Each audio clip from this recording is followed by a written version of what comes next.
Hello everyone, my name is Connor aka Smithy and I am bringing you another gameplay on Black Ops 3. I'm really loving this game. A lot more than Advanced Warfare and Call of Duty Ghosts. This brings me back to the Modern Warfare 3 days where I just absolutely kick ass with my friends.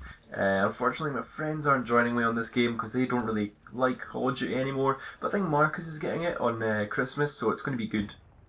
And I hope we have a lot of fun in the future. But that's not what I'm here to talk about. I'm here to talk about camping and playing defensive, because I was playing a game, I went 18-0, got my wraps for the very first time. You would think, oh, that's a pretty shite score, but it was team deathmatch, and I was playing pretty defensively. When it came to it, I was basically just like circling the map, as you know I like to do if you've seen my Inside the Mind. And just sort of playing defensive, but I wasn't camping. The difference between camping and playing defensive is camping is when you're just sitting in a corner, sitting in a room, just killing everyone that comes in, and then when you sit in the corner, it's just you aiming at one doorway, waiting for someone to come through and you shoot them. Playing defensive is like slowly making slow movements, it's like staying behind cover and things. People usually confuse that with camping and like, oh, you're a camper for like slowly moving. Call of Duty isn't about, well, for me anyway, it isn't about just running around mindlessly shooting. I actually think about it, like what I'm going to do. Like if I turn this corner, there's a guy there, I'm going to jump and then, drop shot. And I'm going to use my headset to try to hear people. I take it quite competitively, but the class I'm using in this video is the exact same as the other one. It's the VMP with the grip and suppressor, Semtex and concussion. My perks are Sixth Sense, Afterburner, Tracker and Awareness. Now Awareness just lets me hear things easier. Tracker lets me see the footsteps of players. Sixth Sense is so I can see players on the mini-map, like if they're close to me. And Afterburner is just to get the boost back, which is pretty self-explanatory. It's actually, it kind of annoys me when people mix camping up for playing defensive, because it makes me feel a little bit bad. I'm like, oh, I hate when I run into a camper and, he's just sitting there kind of minding his own business, and then you just get like shot by him when you turn the corner. But playing defensive is a lot different, because it's like, I'm actually moving around the map, like using my head, using my brain to like fathom some sort of like tactic to get around the corner or whatever. If I can remember right, Wings of Redemption.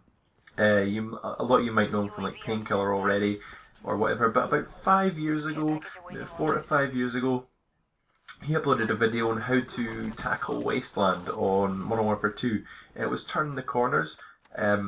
Basically, Wasteland, there was like a big T, massive big T like bush, and there was like an underground bunker right in the centre, and the rest of it was just like plain sort of wastelandy sort of area where the nuke had sort of destructed, and there was like a house and things. So that made it like there was 3 like major corners to get around this bush, or you could go under the bunker and get shot by people. And he was saying like if you take the corner really wide, taking cover behind the sort of like destroyed tanks and things, that's just the kind of stuff that goes through my head. Everything I've seen like 5 years ago, 4 years ago, up until this day on YouTube, whether it be watching like Hutch or Nanners back in the day, or just watching anyone playing Call of Duty, your brain sort of processes this information, and then like you sort of remember it when you're sort of playing, and it just helps you.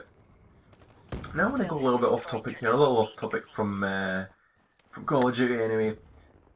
Well, it kind of relates to playing defensive, and I like peace. Like peace and quiet, just like, chilling out, not really... Well, it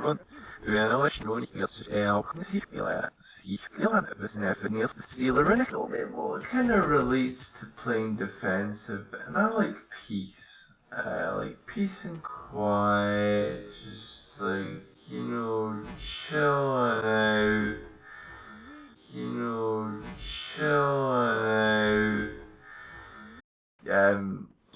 I enjoy shouting sometimes, like shouting and screaming and enjoying myself. Like when I'm playing Grand Theft Auto with my friends or whatever, it gets a little bit intense. But I don't know, just like if like everything that's going on in the world at the moment.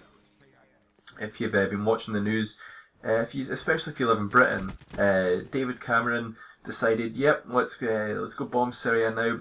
Me personally, I am all for these these bombings, because think about it, there's 4 million plus refugees already out of Syria, so pretty much anyone that's left in Syria is like ISIS, or people that are wanting to like take shelter in ISIS like homes and whatever.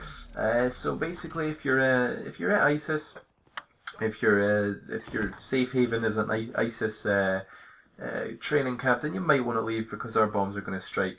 But there's also like where I live, there's like floods. The rivers are the banks are bursting, and the towns are getting flooded. And I'm just thinking to myself, like, I like peace and quiet. When everything's just chill, everyone's sort of relaxed. It's just fun.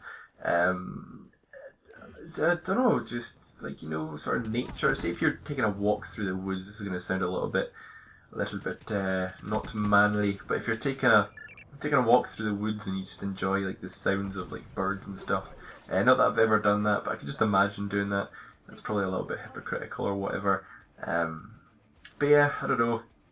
It's just a random thought I had. I was like, let's just mention it. Peace and quiet is quite actually a really nice thing, and it's undervalued. People don't really take it seriously. So yeah, just think about that. Just have some peace and quiet in your life.